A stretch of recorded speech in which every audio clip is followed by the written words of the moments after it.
हम बदलने लगे, गिरने संवरने लगे, मतलब ये साथी।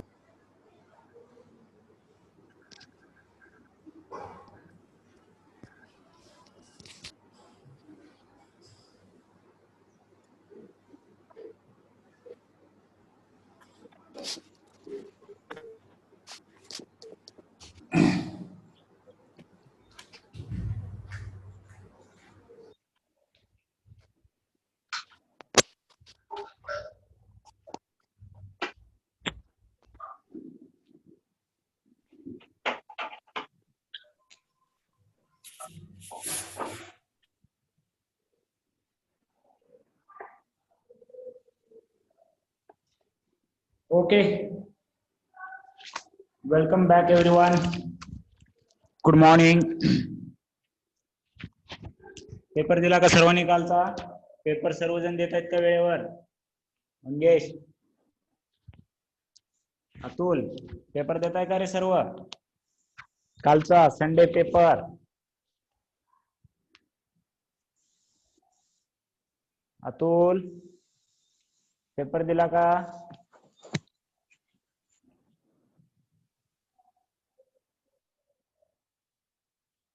किती पडले मार्क्स? मार्क्स किती पडले?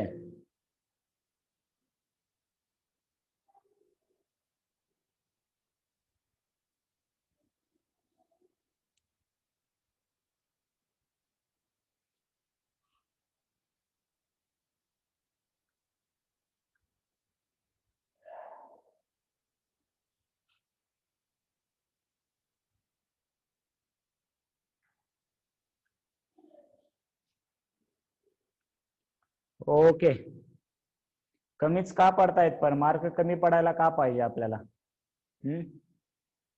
अभ्यास करा ना जरासा, टाइम आहे आपल्याला एवढा.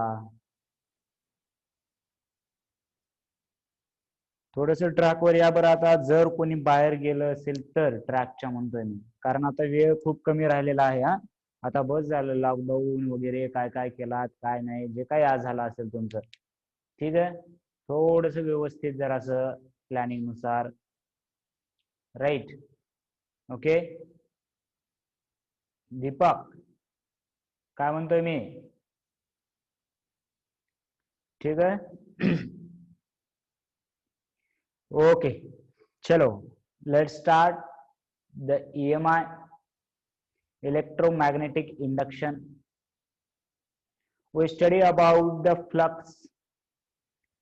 When there is a change in flux, there is a induced EMF. It is given by E is equal to d phi by dt. It is given by d phi by dt. The minus sign is given by Lenz. It shows about the direction of the induced EMF. In his statement, he said that the induced EMF is always induced in such a direction that it will oppose the agent of the change of the flux. That is, flux कोणामुळे change होतोय त्याला oppose करेल. त्याच्यामध्ये मला वाटतं आपण भरपूर various टाइपचे एक्झाम्पल पाहिलेले आहेत. आणि डायरेक्शन काढण्यासाठी Fleming's right hand rule FBI पद्धतीने यूज करतो. Specifically when motional EMI, in motional EMI there are two types: translatory motion due to translatory motion, due to rotatory motion. The translatory motion मध्ये आपण formula वापरला BLV, and also the BL and V should be mutually perpendicular to each other, and the direction is given by Fleming's right hand rule, right? And in rotatory motion there is a induced EMF which has magnitude BL square omega by 2. However, there are one spoke or many spoke or entire wheel, they will act as batteries as connected in series और parallel बोला, series का parallel, हे सर्व कसं act होतं, कसे connect केल्यासारखे हे करतात, त्या बोला लवकर. स्क्रीन विजिबल आहे माझे, right, very good. They act as a parallel and each branch the EMF produced in is B R square omega by 2, right, B R square omega by 2, right. Then at last we studied about eddy's current. What is eddy's current? When metal plate or sheet is placed in a change in flux or change in magnetic field, then there are circular path completed by the electron. The path followed by electron is such a way that they will minimize the resistance or opposes, and these currents look like the eddies which are developed in water, so they call as these are eddies current. Then we saw how to reduce these current and also some application, right.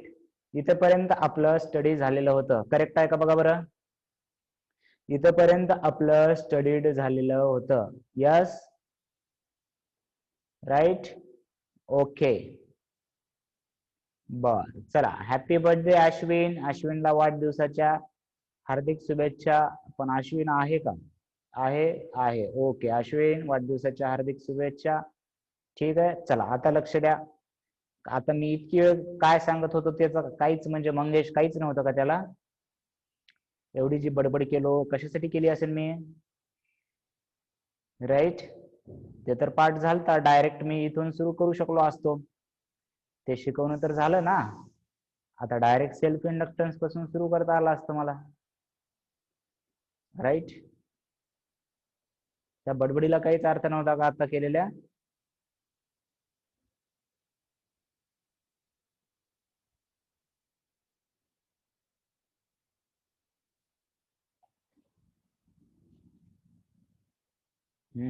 थोडस मला तुमच्याकडून sincerity हवी, बस. तुमच्यासाठी सुरू आहे सर्व, okay, ठीक आहे. करता तुम्ही. चला, वाढदिवसाच्या हार्दिक शुभेच्छा अश्विन. ठीक आहे, सर्वांकडून. ठीक आहे, ओके.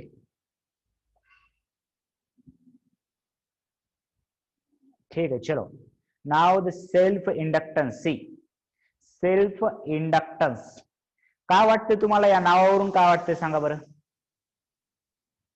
या नावावरून काय वाटते तुम्हाला? जस्ट सांगा मला, आयडिया काय येते? Self inductance. इंडक्टन्स म्हणजे इंड्यूस्ड, स्वतः इंड्यूस करत असेल, राईट, व्हेरी गुड. स्वतः इंड्यूस करत असेल. सेल्फ इंडक्टन्स म्हणजे काय? स्वतः इंड्यूस करत असेल, राईट. मग आता समजा इथे जशी डायग्राम मध्ये दाखवलंय, इथे बॅटरी आहे, इथे स्विच आहे आणि असं कॉईल आहे, लक्षात घ्या, असं एक कॉईल आहे. आता मी जेव्हा बॅटरी ऑन केली, म्हणजे इथे स्विच ऑन केलं, ऍक्च्युली क्लोज केलं, तर करंट जेव्हा फ्लो सुरू होतो तेव्हा तुम्हाला माहिती आहे, मी सांगितलेलं आहे, करंट असा भस्कन वाढतो का रे? मी बॅटरी लावल्या 5 अँपियरचा करंट असा भस्कन वाढतो का? आपण बघितलं बघा इलेक्ट्रोस्टॅटिक्स मध्ये करंट कसा वाढतो ते,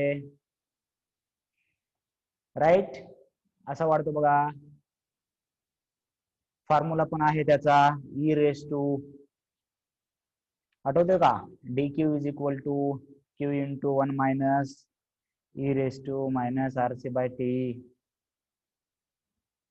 यस,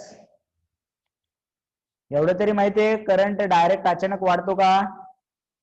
हा, विदिन मायक्रोसेकंद वाढतो. इथून इथपर्यंत त्याला काही जास्त टाइम लागत नाही. आपण बटन दाबल्या लाईट चालू होते, पण त्याच्यामध्ये सुद्धा आपण आपल्याला किती, 1 सेकंदाचे जास्तीत जास्त आपण 10 पार्ट बघू शकतो.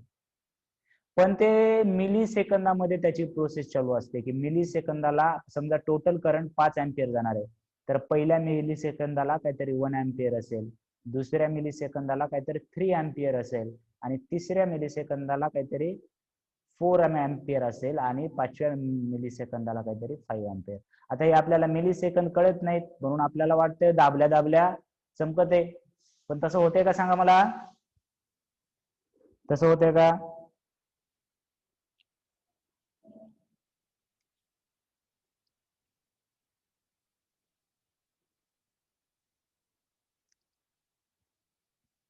बर, राईट.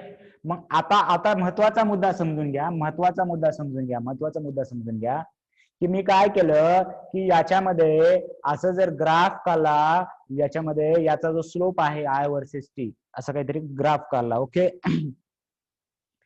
तर तो अशा प्रकारे स्लोप आलेला आहे, स्लोप इन्क्रीजिंग केलेला आहे जेव्हा मी करंट वाढवत होतो तेव्हा. मग आता लक्षात घ्या की काय होतं, आपल्याला माहितीये का जेव्हा करंट फ्लो होतो तेव्हा मॅग्नेटिक फील्ड तयार होते, हे माहितीये का नाही बघा बरं? हे कोणत्या चॅप्टर मध्ये शिकलो आपण? जेव्हा कॉइल मधून करंट फ्लो होतो त्याच्या सेंटरला मॅग्नेटिक फील्ड माहितीये का तुम्हाला? मॅग्नेटिक फील्ड त्याच्या सेंटरला फॉर्म्युला माहितीये का विसरलात? MEC, right. B is equal to, इथे लिहिला बघा, mu not I upon 2I, right. Mu not I upon 2R, बरोबर आहे का बघा? बरोबर आहे का नाही बघा? एवढी मॅग्नेटिक फील्ड तयार होईल त्याच्या सेंटरला कॉइलच्या.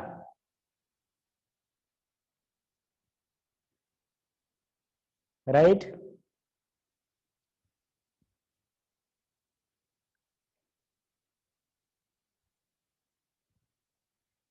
आता मला सांगा याच्यामध्ये करंट सुरुवातीला स्विच चालू केल्या केल्या करंट चेंज होणार आहे, म्हणजे मॅग्नेटिक फील्ड काय होईल बघा. आता व्यवस्थित लक्ष द्या. हे B is equal to mu naught upon 2R formula पाहिला का? B is equal to mu not I upon 2R. सर्वजण मला काही नेमकेच उत्तर येत आहेत, बाकीचे काय झोपलेत का? B is equal to mu not I upon 2R correct आहे? Yes, right. तर मग करंट चेंज झाला की मॅग्नेटिक फील्ड काय होईल? चला लवकर, करंट चेंज झाला की मॅग्नेटिक फील्ड काय होईल? करंट सुरुवातीला चेंज होणार आहे बघा, करंट सुरुवातीला चेंज होणार आहे. करंट चेंज झाला की मॅग्नेटिक फील्ड काय होईल? चेंज होईल. Very good. Magnetic field change झाली म्हणजेच मी काय म्हणणार? फ्लक्स चेंज झाला म्हणू का? बघा बरं, phi is equal to DA cos theta असतंय. करंट चेंज झाला त्याच्यामुळे मॅग्नेटिक फील्ड चेंज झाली आणि मॅग्नेटिक फील्ड चेंज झाली म्हणजे फाय चेंज झाला. आणि whenever there is a change in flux there is a, come on, whenever there is a change in flux there will be induced EMF, बरोबर आहे का?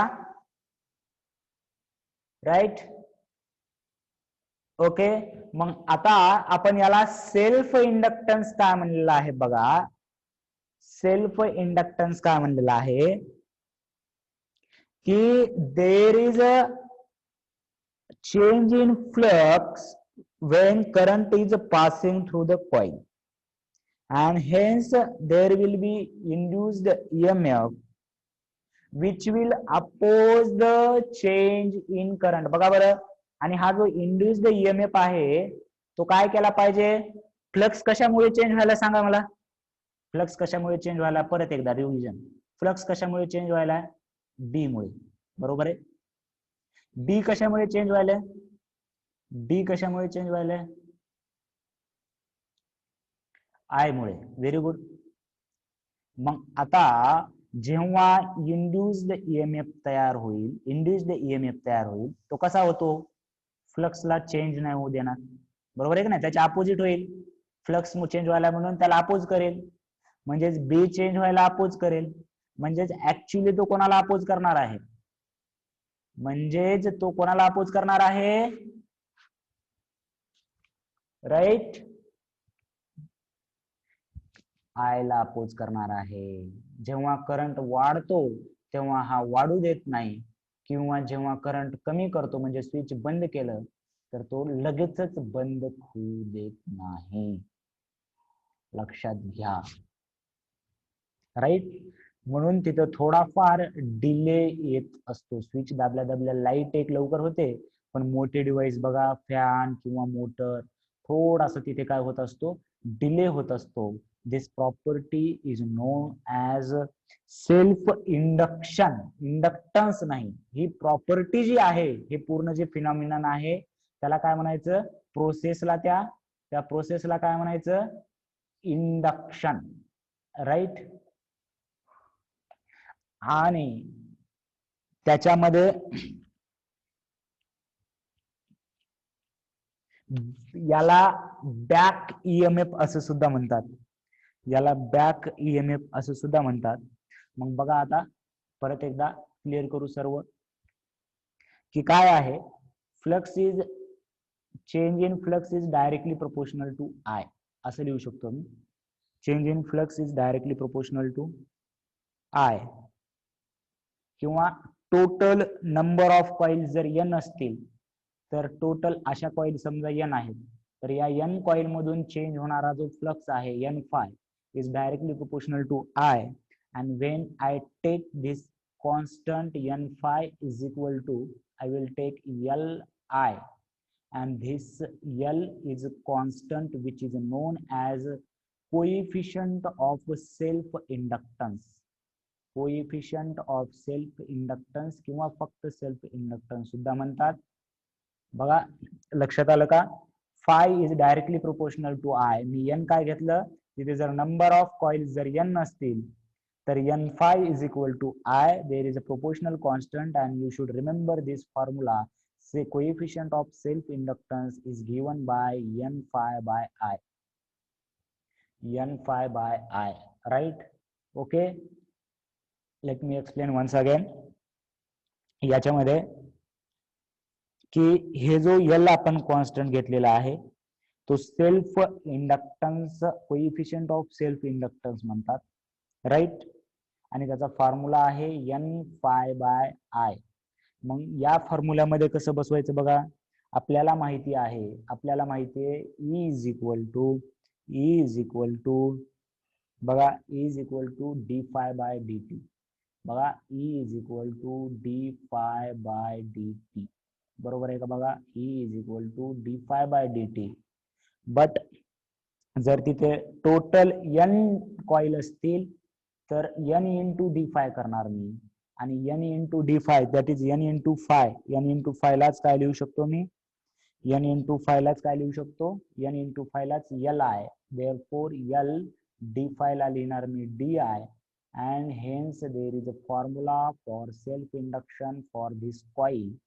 अशा प्रकारचे जर कॉइल असेल तर त्याला minus L D phi by D T हा फॉर्म्युला असणार. Minus L D phi by D T. 1 second, मला पुढे लिहिलेलं आहे का बघू द्या एकदा जस्ट.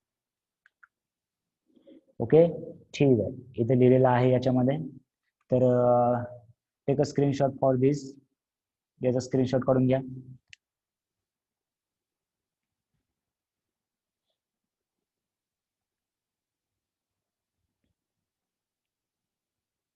घेतला का.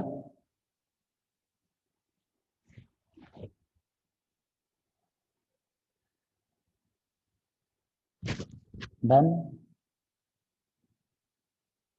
याचा पण घ्या, याचा पण घ्या.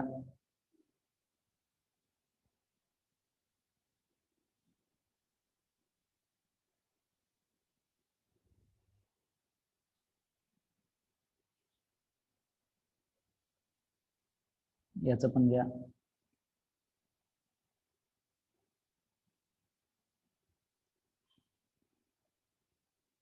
घेतलात.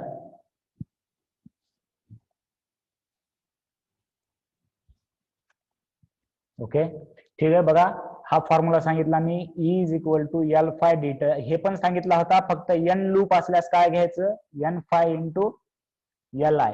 हेच उलट लिहिलंय इथे.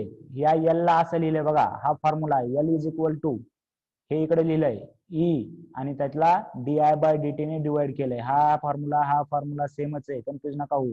हेच सांगितलंय, जे मी इथे एक्सप्लेन केलं होतं तेच सांगितलंय. म्हणजे हे जे कॉइल, नंबर ऑफ कॉइल असं एकत्र असलेलं एक डिव्हाइस तयार होतं, त्याला एक वेगळी प्रॉपर्टी आहे आणि त्याच डिव्हाइसला काय म्हणतात, इंडक्टर म्हणतात. काय म्हणायचं बघा, ह्या डिव्हाइसचं नाव आहे इंडक्टर. जसं रेझिस्टन्स होतं तसं किंवा कॅपॅसिटर होतं तसं, त्याच्या कॅपॅसिटर होतं आणि त्याच्या कॅपॅसिटीला कॅपॅसिटन्स म्हणायचो, तसं याच्या कॅपॅसिटीला इंडक्टन्स म्हणणार. याच्या कॅपॅसिटीला काय म्हणणार, inductance. Right, coefficient of self inductance म्हणलं तरी चालेल, दॅट इज एल. इंडक्टन्स किंवा coefficient of self inductance. Right. आता मला एक सांगा की या केसमध्ये नेमकं काय होतं की मी जेव्हा फॅनचं स्विच ऑन केलं, जस्ट फॅनचं स्विच ऑन केलं, 1 तास फॅन चालू राहिला आणि स्विच ऑफ केलं, तर हे जो सेल्फ इंडक्टन्स आहे तो पहिल्या स्टार्टिंग पॉइंटला असणार, मिडल पॉइंटला असणार का थर्ड पॉइंटला असणार का तिन्ही ठिकाणी असणार? काय वाटतं बरं तुम्हाला, कुठे असणार नेमकं?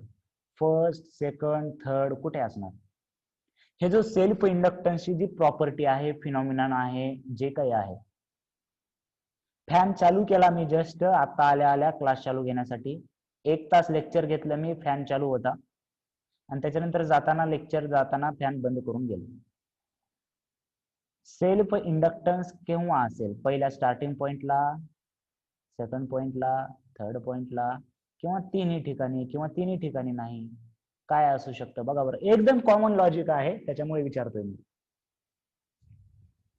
Very good Anjali, right, very good. बघा, व्हेरी गुड ज्ञानेश्वरी, राईट. बघा करेक्ट आन्सर काय आहे बघा. चुकू द्या, आणि चुकलं तरी काही नाही, तुम्हाला जेव्हा चुकीची उत्तरे देऊन लक्षात बसेल तेव्हा जास्त वेळ लक्षात राहील तुमच्या. ठीक आहे. सो याच्यामध्ये बघा की करंट केव्हा चेंज होणार आहे. मी स्विच ऑन केल्या केल्या करंट 0 होता, करंट 0 पासून 5 अँपियर पर्यंत जाणार आहे. तेव्हा इथून इथपर्यंत पहिल्या स्टेज मध्ये चेंज ऑफ करंट झाला, म्हणून पहिल्या केसमध्ये ईएमएफ असेल. पण आता एकदा करंट 5 अँपियरला गेला समजा, काहीतरी 1 सेकंदानंतर, 2 सेकंदानंतर, त्याच्यानंतर समजा पूर्ण दिवसभर जरी झाला तर त्याच्यातला करंट चेंज होणार आहे का? चालू आहे फॅन पण करंट चेंज होणार आहे का? I5 आहे पण आपल्याला I5 असणं महत्वाचं आहे का आय ची व्हॅल्यू चेंज होणं महत्वाचं आहे? आय ची व्हॅल्यू चेंज होणं महत्वाचं आहे ईएमआय साठी. मग करंट जर चेंज होत झाला नाही एवढ्या ड्युरेशन साठी, तर मग या ड्युरेशन साठी ईएमएफ असेल का? या ड्युरेशन साठी ईएमएफ असेल का? नसणार, राईट. जेव्हा चालू केलं तेव्हा एकदा इंड्यूस्ड ईएमएफ तयार होईल, म्हणजे हळूहळू करंट येईल. मग एकदा करंट त्या व्हॅल्यूला पोहोचला की मग ते थ्रू आउट तसंच राहील, कारण करंट चेंज नाही म्हणजे फॅन. आणि मग मी पटकन स्विच बंद केलं, आता परत करंट 5 अँपियर पासून 0 होणार आहे. तो पटकन न होता मग हळूहळू मग तिथं परत ईएमएफ आला. लक्षात आली का तुमच्या पूर्ण प्रोसेस? डोक्यात बसलं का? फिट्ट असं समजल्यासारखं असं त्या ईएमएफच्या भावना कळल्या का तुम्हाला? राईट, ओके, ठीक आहे, क्लिअर आहे सब. सो इथे एक एक्स्ट्रा पॉइंट लिहून घ्या या एलला, की कोइफिशियंट ऑफ सेल्फ इंडक्टन्स म्हणतात. इथं लिहिलंय कोइफिशियंट ऑफ सेल्फ इंडक्टन्स, तुम्ही लिहून घेताना. आणि याचं युनिट तुम्ही एररलेस मध्ये पण पाहू शकता, हेनरी आहे. याचं युनिट आणि डायमेन्शन मात्र इथे लिहून घ्या. युनिट हेनरी, युनिट आणि डायमेन्शन एररलेस किंवा कोणत्याही बुक मध्ये दिलं असेल. मला थिअरीसाठी मी तुम्हाला एररलेसच, थिअरी वाचायची नाही एररलेस मधून, पण इथे लिहिलेलं नाही म्हणून सांगितलं तुम्ही. युनिट आहे हेनरी आणि डायमेन्शन फॉर्म्युला जर पाहिजे असेल तर लगेच लिहून घ्या. M1 तुम्ही डायमेन्शन ऍक्च्युअली काढायला पाहिजे, तुम्ही काढू शकता डायमेन्शन काढा, याचे डायमेन्शन काढा तुम्ही. ठीक आहे, हेनरी. एकदम सिंपल क्वेश्चन आला होता डायमेन्शनचा सुद्धा. स्ट्रेसचे डायमेन्शन विचारले, स्ट्रेसचे नीटच्या पेपर मधलं म्हणतोय. हा, okay. Now the flux is proportional to current flowing through the coil. When proportionality is replaced equally the constant, त्या कॉन्स्टंटला काय म्हणतात? Coefficient of self inductance, that is this L. बरोबर आहे. मग त्याच्यामध्ये प्रत्येक कॅपॅसिटन्सचे जसे फॉर्म्युले आहेत तसेच या इंडक्टरचे सुद्धा हे फॉर्म्युले आहेत. बघा बरं, जर तुम्हाला कॅपॅसिटर जर आठवत असेल तर कॅपॅसिटर साठी फॉर्म्युला काय होता रे, हाफ सी व्ही स्क्वेअर. तर इथं फॉर्म्युला काय आहे बघा, half L I square. Energy डेन्सिटीचा, एनर्जी पर युनिटचा फॉर्म्युला होता हाफ इप्सिलॉन ई स्क्वेअर. याचा फॉर्म्युला आहे half B by mu square. इथं इप्सिलॉन होतं, इथं 1 बाय म्यू असतं इप्सिलॉनला. कंपॅरेटिव्हली जर असं लक्षात ठेवलात तर सोपं जाऊ शकतं, provided that you are completely done with electrostatics. नाहीतर हे कळलं नसलं की मग हे अजून अवघड जाणार. त्याच्यामुळे हे तेवढं आता लक्षात ठेवायचं. आणि जे बॅक म्हणजे आठवू शकतात काही थोडंफार, त्यांनी असं लक्षात ठेवलं तरी चालेल. क्लिअर आहे का सेल्फ इंडक्टन्सचा मुद्दा? सेल्फ इंडक्टन्सचा मुद्दा क्लिअर आहे का?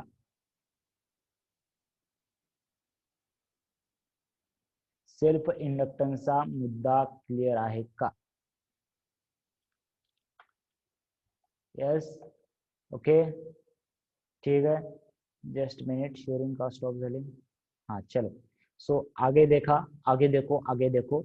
ये जो डायग्राम आपको दी गई है, यही डायग्राम बता रहा था मैं कि पहले करंट धीरे धीरे से इंक्रीज होगा, फिर थोड़ा सा स्टडीनेस आएगा, और जब मैं ऑफ करूँगा तब धीरे धीरे से करंट कम होगा. उसके लिए जो फार्मूला बताया था वो ई वाला, वही फार्मूला के साथ ये दिया है equation. This we used for charging of capacitor. This formula we will use for current in inductor. Q च्या जागी फक्त I टाकलंय. Q च्या जागी फक्त I आहे. Q च्या जागी फक्त I आहे. राईट. या टाइम कॉन्स्टंटला L बाय R असतो इथे आणि इथं RC असतं. सो आता सर्वात महत्वाचं, inductance does not control direct current, it control alternating current. तुम्हाला डीसी आणि एसी माहिती आहे? डीसी आणि एसी माहिती आहे, राईट? येस, माहिती आहे का नाही फरक याच्यामधला? डीसी म्हणजे, डीसीचा ग्राफ बघा,